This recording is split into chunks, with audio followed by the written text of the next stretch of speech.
नमस्कार, मैं हूं संगम राय और आप देख रहे हैं भारत एक्सप्रेस। संयुक्त राष्ट्र सुरक्षा परिषद एक ऐसा नाम जिसकी स्थापना ही सिर्फ इसलिए हुई थी कि पूरे विश्व के देशों को एक संगठन में रखा जा सके। लेकिन देखा जाए तो अब इसके खिलाफ कई देश मुखर होते हुए नजर आ रहे हैं, जिसमें हमारा देश भारत भी आवाज उठा रहा है। ये आवाज किसी और के लिए नहीं बल्कि इस संघ के स्थायी देशों के विरोध में उठ रही है और इल्जाम लग रहे हैं कि पांचों देशों ने संयुक्त राष्ट्र संघ पर कब्जा जमा लिया है। विश्व राजनीति की अशांत मिट्टी पर खड़े संयुक्त राष्ट्र सुरक्षा परिषद का नैतिक व संस्थागत आधार आज पहले से कहीं अधिक प्रश्नों से घिरा है। जब युद्ध बढ़ते जा रहे हैं तब शांति का सबसे बड़ा संरक्षक स्वयं अपनी भूमिका सिद्ध करने में असफल दिख रहा है। संयुक्त राष्ट्र सुरक्षा परिषद की 1945 आधारित संरचना आज की बहुध्रुवीय और संघर्षग्रस्त दुनिया में शांति बनाए रखने में सक्षम नहीं रह गई है। वीटो शक्ति का राजनीतिक दुरुपयोग, अप्रतिनिधिक सदस्यता, कमजोर राजनीतिक निरंतरता, असंगठित शांति अभियानों और मानवीय संकटों पर निष्क्रियता ने यूएनएससी को कटघरे में खड़ा कर दिया है। वैश्विक दक्षिण की बढ़ती असंतुष्टि और विश्व व्यवस्था में उभरते शक्ति संतुलन की इस संस्था की प्रासंगिकता पर प्रश्न उठाते हैं। संयुक्त राष्ट्र को अपनी वैधता और प्रभावशीलता बचाने के लिए गहरे व्यवहारिक और कार्यात्मक सुधार अपनाने होंगे, अन्यथा शांति का ये बस बड़ा संरक्षक स्वयं प्रश्नों का केंद्र बन जाएगा। सवालों के घेरे में खड़ा संयुक्त राष्ट्र सुरक्षा परिषद केवल एक संस्था का संकट नहीं है बल्कि ये वैश्विक नैतिक नेतृत्व के क्षरण की बड़ी कहानी भी है। जब संयुक्त राष्ट्र का जन्म हुआ था तब दुनिया दूसरे विश्व युद्ध की राख से निकल रही थी और मानवता ने सामूहिक रूप से ये प्रण लिया था कि भविष्य में किसी भी बड़े युद्ध को रोका जाएगा। उस सपने का केंद्र था सुरक्षा परिषद का संरक्षक, वैश्विक न्याय का प्रहरी और सामूहिक सुरक्षा का आधार माना गया।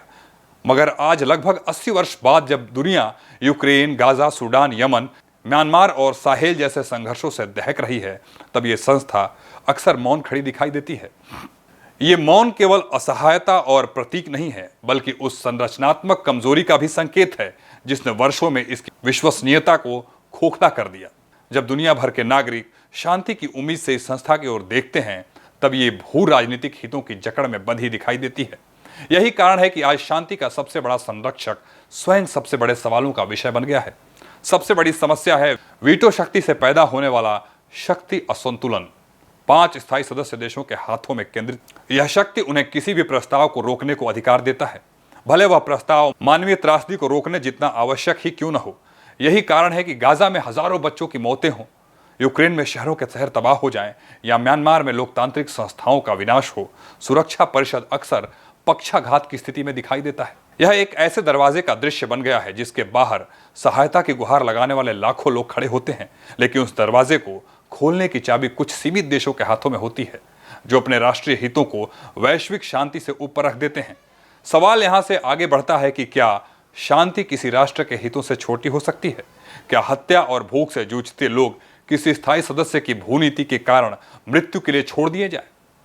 क्या संयुक्त राष्ट्र जैसे वैश्विक संगठन का उद्देश्य केवल औपचारिक बयान देना रह गया हो?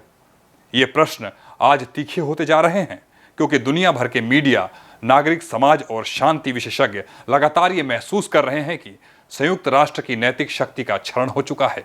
इस संस्था की संरचना का अप्रातिनिधिक होना ही सबसे बड़ा समस्या है क्योंकि दुनिया 1945 से अब पूरी तरह बदल चुकी है, लेकिन यूएनएससी की संरचना लगभग उसी तरह जड़वत है। अफ्रीका का शुरू से ही संघर्षों का केंद्र रहा है और शांति के लिए सर्वाधिक योगदान भी देता है।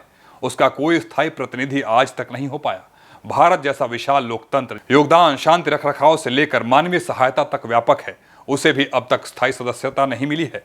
ये एक ऐसी वैश्विक व्यवस्था का संकेत है जो वास्तविकता से कट चुकी है। इस खबर पर आपकी क्या राय है, हमें कमेंट बॉक्स में जरूर शेयर करें। ऐसे ही देश दुनिया की तमाम खबरों के लिए आप बने रहिए भारत एक्सप्रेस के साथ।